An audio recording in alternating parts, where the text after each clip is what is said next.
Bonjour ou bonsoir à tous, vous qui regardez les vidéos, que ce soit le jour ou la nuit, ici DVD Pro Souvenirs. Oui, je continue sous l'année 2007, mais dans un show que vous connaissez bien. Oui, connaissez bien. Sur un coffret, évidemment, sans trop vous faire tarder. WrestleMania 23, avec comme main event Michael Cena. Undertaker Batista, qui n'est pas le main event, mais on va dire pour SmackDown, oui.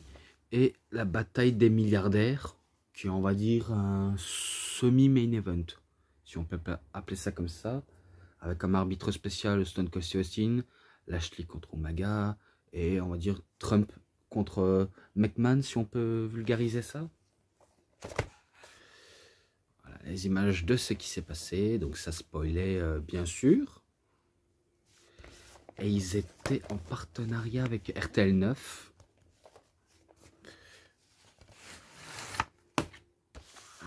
Tout d'abord les images.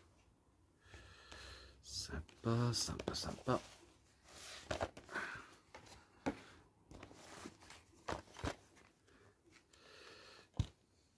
Et par contre, il n'y a que ça, malheureusement. Excusez-moi si, on va dire, il y en a qui sont un petit peu, vous voyez, un petit peu abîmés, mais du fait que c'est pas les DVD qui souffrent, le reste, je suis content. Donc, on va commencer directement.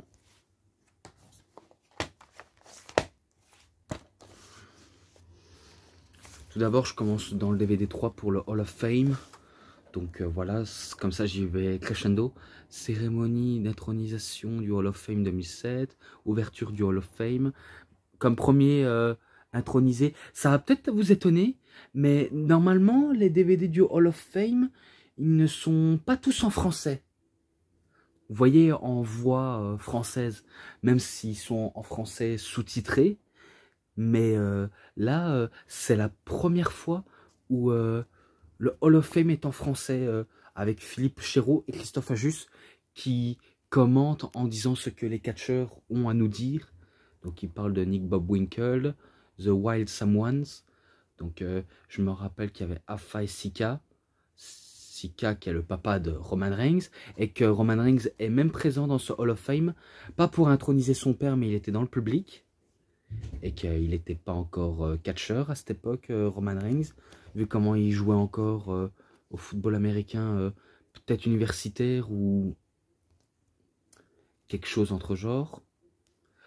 The Original Chic, donc l'oncle de Sabu, et que Rob Van Dam et Sabu étaient justement là pour introniser, et sa femme du Chic qui va parler à sa place de tout ce que a fait son mari dans sa carrière. Au moins ça permet de connaître mieux sur la personne, sur les catcheurs, ceux qui l'ont jamais connu à l'époque. Mr. Fuji, le fidèle manager de Yokozuna. Oui, même s'il a managé d'autres catcheurs, par exemple les Orient Express, et peut-être d'autres catcheurs aussi, Mr. Fuji. Et en parlant du WrestleMania, parce que oui, je vais directement crescendo, pour le WrestleMania 18, anciennement cinéphile, qu'on devra l'appeler dorénavant WWE Réseau Souvenir, avait dit que WrestleMania 18 existait en français. Mais moi, je lui ai dit clairement, en tout cas, je sais qu'il n'existe pas en version française. Après, il m'avait dit, va voir et tu me diras. Alors, j'ai dit que j'ai regardé tout le long. Il n'y avait pas. Je te jure, je mettrai mes doigts à couper s'il faut. C'est une expression, mais je sais qu'il n'est pas, il n'existe pas en version française. Ben alors, si on veut WrestleMania 17, il aurait pu être en français. Peut-être. Ou WrestleMania 19. Donc, explique-moi si c'est possible. Normalement, tout est possible, mais là, je te jure, je peux jurer sur mes parents, ou sur moi-même, sur ma vie, ou sur mes vidéos, ce que je fais, eh ben, je te jure qu'il n'existe pas de version française. Et je te le dis gentiment. Après, en parlant de Flair, vu comment McMahon ne voulait pas de lui, après j'avais répondu, de toute façon, il l'aurait quand même voulu, vu comment Flair a des bonnes relations avec la WWE. Pas toujours, mais on sait bien qu'il adore flirter entre les embrouilles et l'amitié, on peut appeler ça comme ça. Et tu me dis, Christophe a juste le dit. Et j'ai dit, ben bien sûr, qui le dirait mieux que lui? Moi, je ne vois que lui qui dit mieux. Donc, c'est pour ça que j'ai dit, maintenant, je ne veux plus en revenir là-dessus. Et bon, ça, c'était le petit... c'est pas quelque chose de grave, c'était quelque chose à mettre tout de suite en point. Et donc, j'étais à Monsieur Fuji. Maintenant, Jim Ross, le célèbre commentateur qui a commenté plus de matchs de manière importante. Et maintenant, il commente plus du côté de la EW. Même si je le trouve des fois, on va dire, un peu lassé. On dirait qu'il a l'impression d'être lassé de commenter. On dirait qu'il veut être en pré-retraite anticipée. Et c'est pareil pour son fidèle partenaire qui est Jerry de King Lawler, qui va être aussi intronisé. Donc ce serait le couple de commentateurs intronisés, même s'ils ne sont pas en couple, mais bon, vous voyez bien la donne. Après, ben, Mr. Perfect Kurt Hennig, ça il est présent dans le DVD Perfect, où c'est sa femme, ses enfants qui l'introduisent. Et c'était pas mal. Et qu'il y avait même son meilleur ami, je ne sais plus comment il s'appelle, mais je sais bien qu'il adorait traîner avec, qui avait créé apparemment le Too Sweet. Et ben, il accueille la famille de Hennig. Voilà. Ensuite, Dusty Rhodes et... ouais, que Dusty Rhodes. Et ben, il se fait introniser par ses deux fils. Donc, Dustin, qui est Goldust, et Cody Rhodes. Et maintenant, c'est terminé. Oui, j'ai pas eu grand chose à raconter, je sais, voilà quoi. Maintenant, les bonus. Donc les bonus sont là. Fort Phil annonce la salle haute de WrestleMania 23. Compte à rebours de WrestleMania 23. Bataille des milliardaires. Donc la rivalité entre Donald Trump et Monsieur McMahon. On va dire que c'est plus des promos. Hein. Donc John Cena contre Shawn Michaels en promo ou en storyline. Vous voyez des petites images qui apparaissent, l'histoire de la rivalité, si on peut appeler ça comme ça. Et pareil pour l'Undertaker Batista, clip quand nous avons grandi. Enfin, clip 1, on a tous grandi, oui, oui. On a tous grandi avec les superstars. Après, on a tous grandi avec Edge. On a tous grandi avec King Booker. On a tous grandi avec Undertaker. Après... vente des tickets de WrestleMania 23, conférence de presse, confrontation Trump-McMahon. Je me rappelle qu'il y avait les catcheurs qui étaient présents. Par exemple, Cena en conférence de presse avec Shawn Michaels, de manière séparément. Melina avec Ashley. Batista qui était seul, vu comment l'Undertaker... vu comment il décide de ne pas se montrer, en tout cas en dehors de son personnage. Donc il était à fond dans son personnage, il ne se montrait pas non plus pour les interviews et conférences de presse. Et je crois qu'avec ça, si ce n'est qu'il y avait aussi Lashley qui était là, avec Donald Trump. Et après, ben, on accueillait Umaga et Monsieur McMahon. Et je crois que Stone Cold Steve Austin était présent et que Bobby Lashley, il dit haut et fort envers son patron en disant qu'il va perdre ses cheveux. Et c'est ce qui va annoncer la couleur. Car avec Trump, il risque de gagner. Et que c'est pas Donald Trump qui va forcément beaucoup l'aider, mais qu'il le soutient dans ce qu'il fait. Et que c'est là on a la confrontation entre deux meilleurs potes. Parce que oui, Donald Trump et Monsieur McMahon, ils sont de meilleurs amis dans la vraie vie. D'ailleurs, c'est même Monsieur McMahon qui a intronisé Donald Trump au Hall of Fame de 2013. Ça, c'est vrai, j'ai regardé WrestleMania 29 récemment. Donc oui, je peux vous le confirmer, il a bel et bien intronisé. Et que un coup que je crois McMahon avait un petit peu pris de haut Donald Trump, ce dernier lui a donné une grosse gifle. Et pareil, c'était commenté en version française. Donc la plupart étaient commentés en version française, mais c'est génial quand même de voir un DVD où tout est en français là. C'est vraiment énorme. Donc il lui faut une grosse baffe, et Monsieur McMahon, fort énervé, il veut faire la peau à Monsieur McMahon, mais il n'oserait pas. Donc pris par fou de rage, eh bien, il commence aussi à gifler Bobby Lashley, mais Lashley, il le fait valdinguer sur la table. Et ce segment de conférence de presse s'arrête ici. Donc les meilleurs moments de la conférence de presse, donc ils ont montré les meilleurs moments entre Trump et McMahon, et aussi entre Cena, Michaels, avec Batista, qui a un petit peu parlé, même Melina, Ashley peut-être. Voilà. Ensuite, annoncer Stone Cold Steve Austin en tant qu'arbitre invité spécial à Raw le 5 du 3 2007.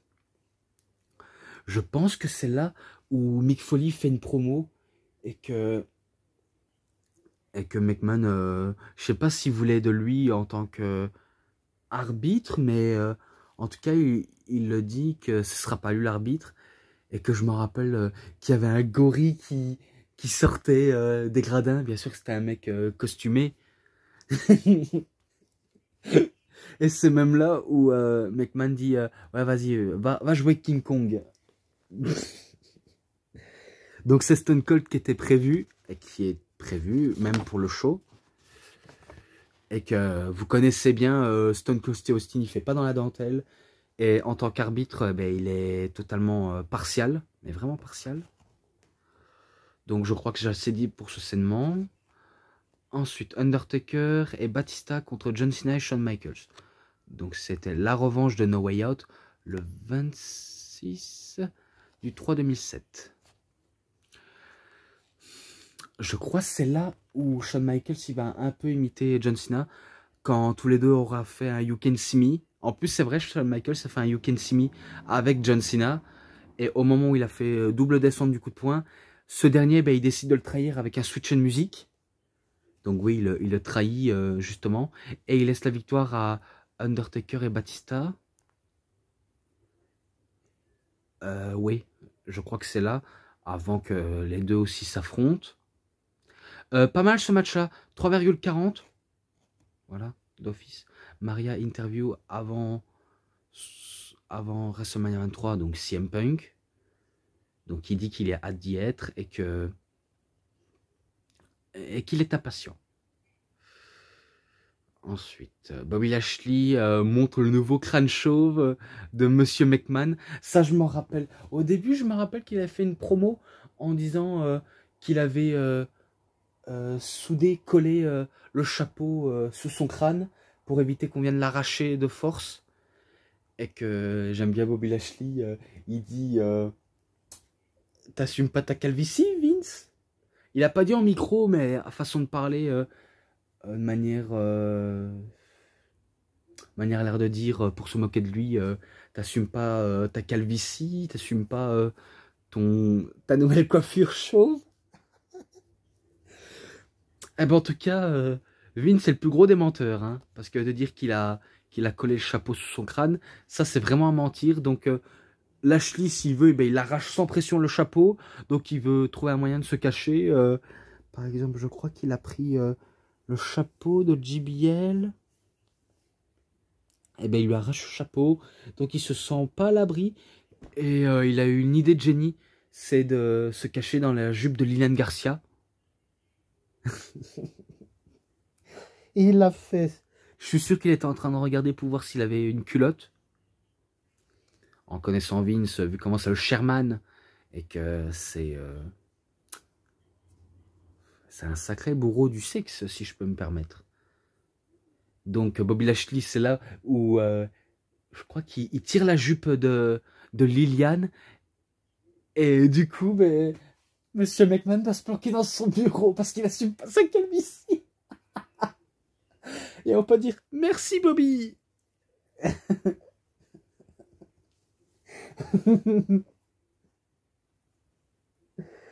Bref, c'était ouf quand même. Et oui, c'était le 2 du 4 2007, bien sûr. Ensuite, Batista demande une revanche à l'Undertaker, à SmackDown le 6 du 4 2007. Donc ça, c'est pour Backlash. Comme évidemment, c'est logique. Donc l'Undertaker, il accepte. Ensuite, galerie de photos de WrestleMania 23. Ça, on n'est pas encore là. On n'est pas encore là. Je regarde s'il y a encore des bonus. Tout d'abord, ben, si je crois bien, un match bonus qui est là. Donc c'est pour le Saturday Night Heat de WrestleMania 23. Ric Flair et Carlito contre Gregory Helms et Chavo Guerrero. Donc oui, ça a eu lieu en kick-off. Et d'ailleurs, quand on voit Ric Flair dans le lever de rideau, on a du mal à le voir dans des matchs comme ça. Mais après, faut dire, ça le permet de se reposer, de regarder le match tranquillement. Et je vais pas faire dans la dentelle, si ce n'est que c'était, si je crois bien, la stipulation. Parce qu'il y a une stipulation, c'était pour les titres par équipe, je crois, ou je me trompe. Ah non, c'était pas pour les titres par équipe, qu'est-ce que... Ah merde, en plus je l'ai marqué. Mais c'était un match des bûcherons. Donc il y avait tous les catcheurs. Et finalement, c'est Ric Flair et Carlito qui battent Gregory Helms et Chavo Guerrero. Oui, je le dis directement de manière facile. Et ce match-là, 3,20 direct. Et maintenant, on commence directement avec l'ouverture du show, histoire de WrestleMania. Ensuite, Aretha Franklin qui chante American of the Beautiful. Et on commence fort avec le Money in the Bank de Witham à WrestleMania. Donc, Mr. Kennedy contre Jeff Hardy, contre Edge, contre Matt Hardy, contre Randy Orton, contre CM Punk, contre King Booker, contre Finlay. Bref, j'avais déjà fait une review sur l'anthologie des Money in the Bank. Donc, bien sûr, je connais la victoire par cœur, je connais le nom du vainqueur, surtout. Et que j'espère que dans la plupart des ce que j'ai dit, vous aura bien plu, si j'ai bien dit correctement. Et que dans ce match-là, ben, il s'était passé tout.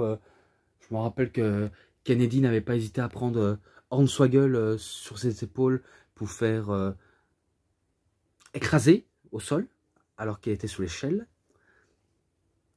Du côté de Jeff Hardy, eh ben lui décide d'écarter, éloigner Edge de la compétition, vu comment il a fait un spot de malade sur une échelle. Donc il saute et il écrase Edge alors qu'il était sur une échelle, donc l'échelle se casse vite fait. Après, ben, Randy Orton qui fait un RKO sur CM Punk. Et c'est Monsieur Kennedy qui remporte la mallette de Money in the Bank. Donc ouais, de toute façon, c'était lui qui avait remporté la mallette Money in the Bank, mais qu'il n'a pas réussi à l'encaisser, même de tenter sa chance. Donc ça a été l'une des plus grosses pertes. On va dire qu'il a un petit peu loupé son opportunité, Monsieur Kennedy. On va pas se le cacher.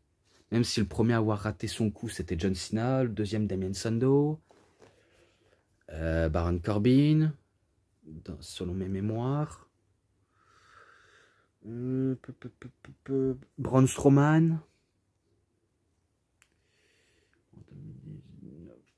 C'était Brock Lesnar qui a manqué caché avec succès.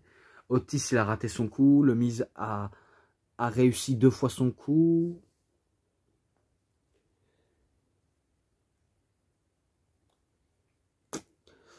En 2021, je me rappelle. Ah ouais, c'était Biggie. C'était Biggie. Et maintenant, ben, Theory. Donc on va voir si Theory, lui aussi, va réussir à son coup. Parce que pour l'instant, c'est pas le favori. Et il se prétend qu'il peut réussir en un coup. Mais bon. Ce match-là, je le noterai en description. Ensuite, le meilleur moment de la première du film Condemned. Ouais, ça c'est le film de Stone Cold Steve Austin, donc il nous montre une meilleure partie. Ensuite, Todd Grisham interview le vainqueur du Money in the Bank, Monsieur Kennedy. Donc c'est là où Monsieur Kennedy, il est fier d'avoir la mallette, et que peut-être qu'il aura sa chance, et que tout le monde va se rappeler de Mr. Kennedy. et Kennedy. Oui, logique. Après, on a tous grandi, Batista, donc petite image. Et en plus, on a tous grandi, si vous voulez, on va dire, c'est que des enfants qui se déguisent en leur idole préférée. Par exemple, il y a des Batista, Undertaker, Edge, Booker, Shawn Michaels, Triple H peut-être. Mais en tout cas, c'est ça, on va dire, on a tous grandi. Ensuite, match interpromotionnel. Le Great Khali contre Kane. Eh ben, en tout cas, match pas très intéressant, je vous le cache pas du tout. Qu'il était peu intéressant. On s'intéresse peu à ce match. Et de toute façon, c'est victoire de Great Khali sur Kane. Vu comment Kane il a tenté avec le Chokeslam, mais que Khali lui répond avec son revers. Donc on va dire le coup de la main qui frappe fort sur la tête. Ou alors le double Chokeslam. Donc c'est victoire de Great Khali. Et ce match-là, il n'était pas si dingue que ça. Donc je le mets à 3,10. Ensuite, on a tous grandi. Les divas, bien sûr. Les divas. Ensuite, danse de partie avec les Crime Times. Donc c'est là où les Crime Times, ils font la mini-teuf, ils font la petite fête. Vous avez commencé WrestleMania. Bref, c'était étonnant et cool à la fois. Match pour le titre des États-Unis. Chris Benoit contre MVP. C'est la dernière fois qu'on verra Chris Benoit à WrestleMania. Et bien sûr, ce n'est pas là où, on va dire, où Chris Benoit va se suicider. Non, non, c'est lors de l'événement Nuit des Champions.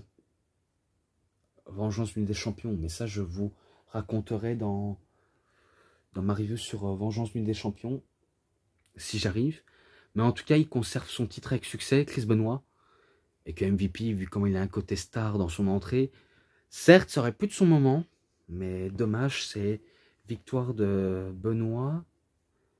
Et si je me rappelle bien, il le bat par tombée, donc tombée technique. Bref, ce match-là, je le mets 3,5. Je mets un 3,5. Ensuite, The Undertaker, ma soif de vengeance, donc la petite story pour Undertaker et Batista. Ensuite, Donald Trump se fait interrompre par le Boogeyman. Ça, j'avais vu ce scènement, même sur YouTube. Je me rappelle que Donald Trump, il était au téléphone. Enfin, possible. Alors qu'il avait les divas, mais que les divas partent du vestiaire. Et c'est là où le Boogeyman arrive en essayant d'intimider. Et en tout cas, pour Donald Trump, c'est étonnant, le Boogeyman ne l'effraie pas. Donc à mon avis, ça lui fait même pas peur, le Boogeyman. Et il a eu raison, vu comment Boogeyman, certes, il veut créer de la peur, mais surtout du dégoût. Donc forcément, ça va pas impressionner. Et c'est loin d'être intimidant pour Monsieur Trump. Ensuite, Hall of Fame classe 2007. Donc il nous présente tous les Hall of Famers que j'ai cités dans le DVD 3. Ensuite, match pour le titre du monde poids lourd. Undertaker contre Batista.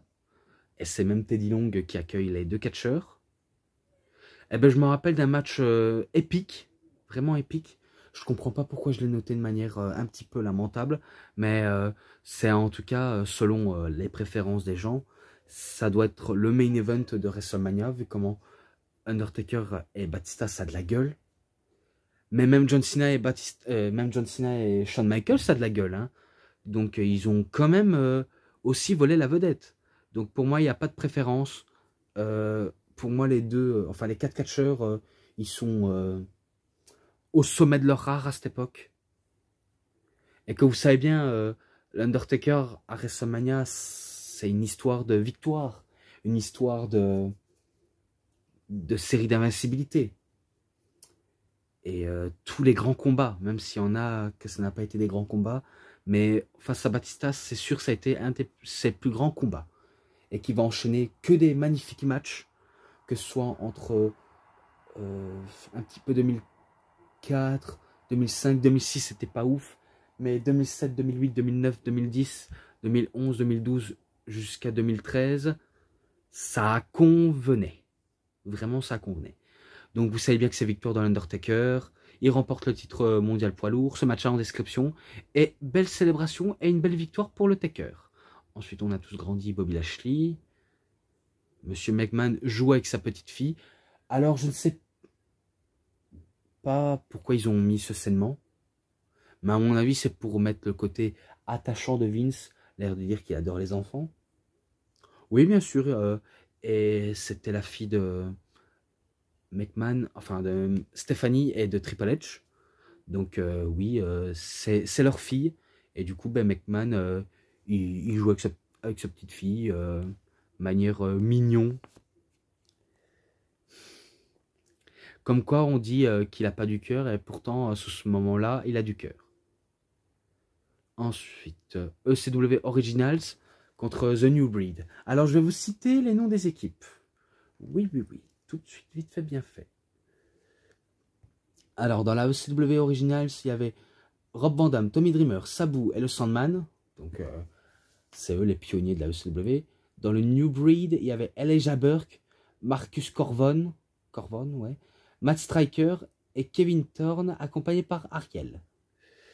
Je pensais que c'était le New Breed qui allait battre la ECW Originals. Mais après, si on fait perdre la ECW Originals, on perd ce côté spécial. Donc je comprends qu'ils ont laissé gagner la ECW Originals. Et que vous connaissez la plupart des moves. Hein. Vous savez que Rob Van Dam, il adore innover à chaque combat. Tommy Dreamer, le côté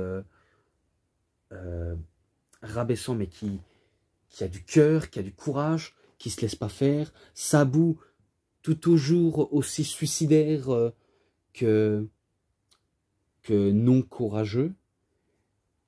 Et le Sandman, ben, vous savez bien, il adore picoler, il adore fumer, et il adore casser des tronches aussi. Donc on connaît leur style de catch.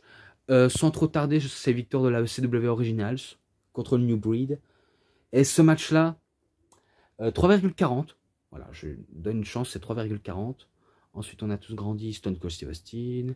Annonce de WrestleMania 24, donc ils nous ont montré l'affiche. Et ils nous ont montré le même logo que WrestleMania 22. Et encore un peu, ça allait avoir lieu. Mais heureusement qu'ils ont su innover. Parce que c'est pas top de mettre les mêmes logos. Mais heureusement qu'ils ont pu y penser.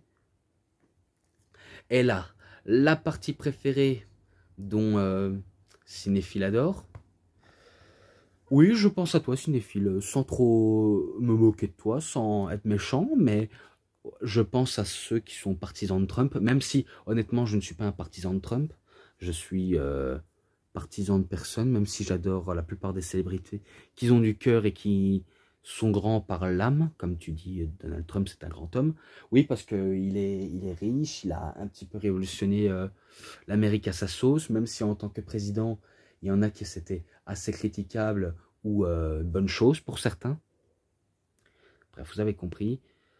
Ou Bobby Lashley contre Umaga. Et dans le coin de Bobby Lashley, vous savez bien que c'est Donald Trump. Et dans le coin d'Umaga, Monsieur McMahon.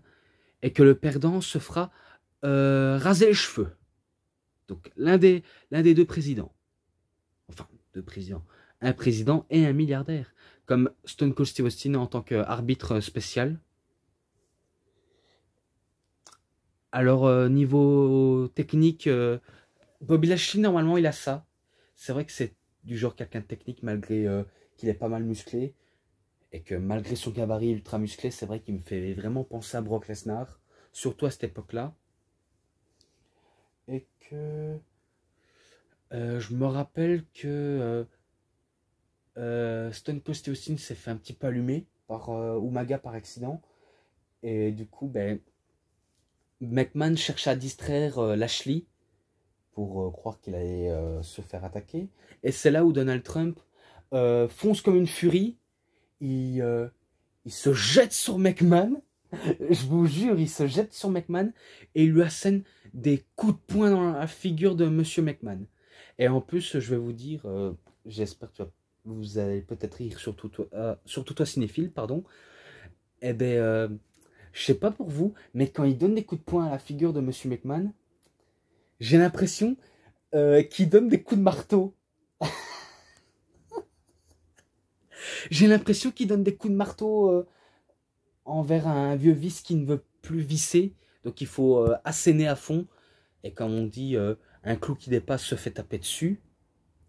Même s'il y en a qui disent pas trop ça. Mais c'était assez drôle le moment où il a fait ça. Et que Bobby Lashley, ben, lui, va couper en deux Umaga. Donc il bat Umaga justement. Et du coup, ben, c'est la victoire de Bobby Lashley et de Donald Trump. Donc Monsieur McMahon, à peine qu'il s'est fait attaquer, ben, il doit se faire raser la tête. À un moment donné, il avait hésité à refuser, mais heureusement que Bobby Lashley et Stone Cold Steve Austin le ramènent dans le ring sur ordre de Donald Trump. Il l'installe dans une chaise et là, on voit qu'ils ont pris des tondeuses, si je crois bien, 3 tondeuses pour les cheveux. Et du coup, t'as McMahon qui fait « Ah, j'ai mal !» Donc, ils sont en train de lui raser les cheveux, de lui massacrer la moitié des cheveux. Et quand ils ont su le faire raser, eh ben, ils ont mis de la mousse, et ils ont mis de la mousse partout. C'est plus du côté de Trump qui a mis de la mousse partout sur le costard et sur le crâne de McMahon. Donc il commence à prendre des petits rasoirs, il lui rase la tête. Et après t'as McMahon qui part mort de honte, donc il veut pas qu'on son crâne. Donc il a la serviette. Et ça permet à Stone Cold Steve Austin de célébrer avec le futur, à l'époque, président des États-Unis d'Amérique. Donc oui, je dis le futur parce qu'à l'époque, il n'était pas encore président. Et Bobby Lashley. Donc il trinque avec des canettes de bière. Et forcément, on connaît Stone Cold Steve Austin. Il est bien trop arrosé. Donc il a envie de faire un stunner sur quelqu'un. Et il choisit Donald Trump à faire un stunner. Donc il a bien caché son jeu. Mais après, il célèbre en solitaire, quoi. Il y a le public, je célèbre avec. Et tant pis, je suis acclamé. Alors, ce match-là, c'est pas un peu du même niveau que celui-là, mais pour le côté un petit peu fun et peu, on va dire, de choses qui s'est passé en plein match, je le mets un 3,40 aussi. Ensuite, on a tous grandi, John Cena, donc voilà. Ensuite, match pour le titre féminin de la WWE, Melina contre Ashley Massaro. Et il n'y a pas une autre stipulation. Je pense que j'étais persuadé avoir vu une autre stipulation. Il me semblait bien match et bûcheron. Oh, je suis passé à côté de celui-là. Oui, c'était le match des bûcherons. Donc il y avait des faces et des heels, peut-être des twinneuses ou twinners un peu partout, dans la plupart des bûcherons, mais sans trop de suspense, c'est Melina qui bat Ashley. Donc oui, c'est elle qui bat. Et ce match-là, 3,20. Je passe directement, hein, j'ai pas envie de trop m'attarder dessus. On a tous grandi avec Shawn Michaels, bien sûr, évidemment. Et enfin, le match là, John Cena contre Shawn Michaels pour le championnat de la WWE. Match énorme, hein. Même si Shawn Michaels il était encore sous le thème de DX et que John Cena il faisait son entrée en bagnole en passant à travers ce qui est censé être une vitre de l'entrée où il y a le WrestleMania 23. Donc entrée spectaculaire, même de la part des deux hommes. Et ben c'est là où ils vont nous sortir aussi un très bon match et que John Cena, je vous l'avais déjà dit, peut-être, mais c'est rare qu'on le voit aussi technique, tellement rare pour l'époque, et qui va tenter désespérément de faire abandonner Shawn Michaels, vu comment c'est Shawn Michaels qui le guidait un peu dans les mouvements. Et heureusement, ça a bien payé pour John Cena. Ça a vraiment bien payé, même s'il y en a qui disent encore ça mérite pas être le main event.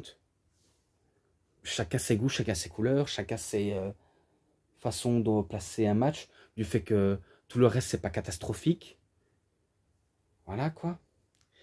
Et que il y avait un moonsault de la part de Shawn Michaels où est-ce qu'il y a la table des commentateurs où John Cena est.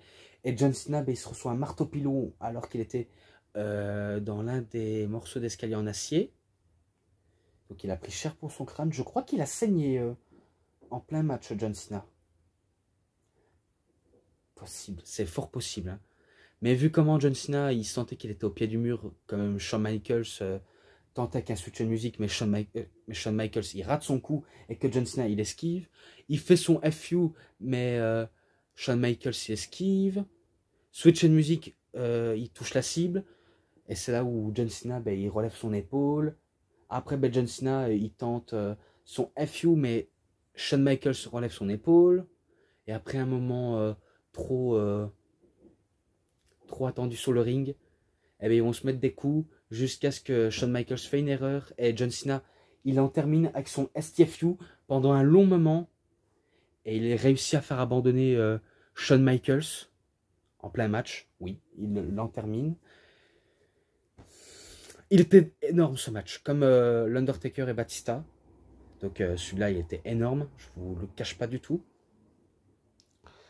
Et qu'à la fin, ben, John Cena, ben, il salue Shawn Michaels, comme un vrai compétiteur qu'il est. Et ça se termine le show. Ensuite, meilleur moment de WrestleMania 23. Donc le petit clip vidéo de tous les résumés, ce qu'il y a eu dans ce WrestleMania, et ça fait plaisir. Bien sûr, ce match-là en description, vu comment je l'avais déjà noté dans Mr. WrestleMania. Et moi, j'en terminais là-dessus. Donc voilà, j'ai essayé de dire tout ce que je savais peu dire dans ce grand pay-per-view de l'année 2007. Et qui était énorme, malgré que on dit que l'année aussi, c'était pas non plus terrible. Et pourtant, c'était l'année où tout réussissait un petit peu, quand même. Et que j'ai quand même pris du plaisir à faire ça. Donc voilà. Pour ce qui est des matchs bonus sainement ensemble, 4,60. Je mets un 4,60. Donc j'espère que ça conviendra à n'importe qui. Et que je vais pas m'arrêter pour l'année 2007. Donc voilà, j'ai fini avec cette review. J'espère que vous avez bien apprécié. Et si elle vous a plu, vous savez ce qu'il vous reste à faire. Likez la vidéo, commentez, partagez. Abonnez-vous à ma chaîne. Cliquez sur la petite cloche pour avoir plus de notifications des prochaines vidéos. Et moi, je vous dis bonne journée, bonne soirée à tous. Au revoir tout le monde pour une prochaine vidéo. A plus les fans de catch.